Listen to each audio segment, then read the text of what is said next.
મેથીનું ચણાના લોટવાળું શાક બનાવવા માટે એક પૂડી મેથીને 2 થી 3 પાણીએ ધોઈને ઝીણી સુધારી લીધી છે। હવે મેથી બેસનના શાકનો વઘાર કરી લઈશું।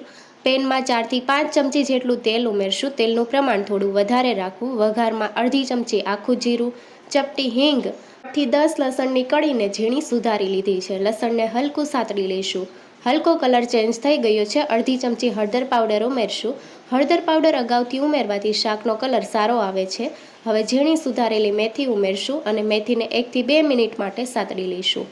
મેથીને સતળાતા બહુ વધારે સમય નથી લાગતો। હવે મસાલામાં 1 ચમચી કાશ્મીરી લાલ મરચું પાવડર, અડધી ચમચી ધાણા જીરું પાવડર, સ્વાદ પ્રમાણે મીઠું ઉમેરીને મિક્સ કરી લઈશું।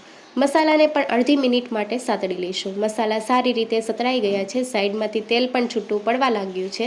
હવે 1/4 કપ જેટલું પાણી ઉમેરીને મિક્સ કરી લઈશું। પાણી સારી રીતે મિક્સ થઈ ગયું છે। હવે ઢાંકણ ઢાંકીને મેથીને 3 થી 4 મિનિટ માટે થવા દઈશું। મેથી કૂક થાય છે ત્યાં સુધીમાં આપણે બેસન તૈયાર કરી લઈશું। મિક્સિંગ બાઉલમાં 4 ચમચી જેટલો ચણાનો લોટ અને 3 ચમચી જેટલું તેલ ઉમેરીને મિક્સ કરી લઈશું। ચણાના લોટમાં તેલનું સારી રીતે મોણ તૈયાર થઈ ગયું છે। હવે ચાળી લઈશું। તો આ રીતે ચણાનો લોટ તૈયાર કરવાનો અને શાકમાં ઉમેરશો તો ગાંઠા વગર તૈયાર થઈ જશે। 3 મિનિટ જેવું થઈ ગયું છે અને મેથી પણ સારી રીતે કૂક થઈ ગઈ છે। હવે તૈયાર કરેલો બેસન ઉમેરશું। તો 4 ચમચી જેટલો ચણાનો લોટ ઉમેર્યો છે। મેથી અને ચણાના લોટને સારી રીતે મિક્સ કરી લઈશું। જો જરૂર પડે તો 3 થી 4 ચમચી જેટલું પાણી ઉમેરવાનું, પણ આપણે શાક થોડું ડ્રાય બનાવીએ છીએ એટલે પાણી નથી ઉમેરતા।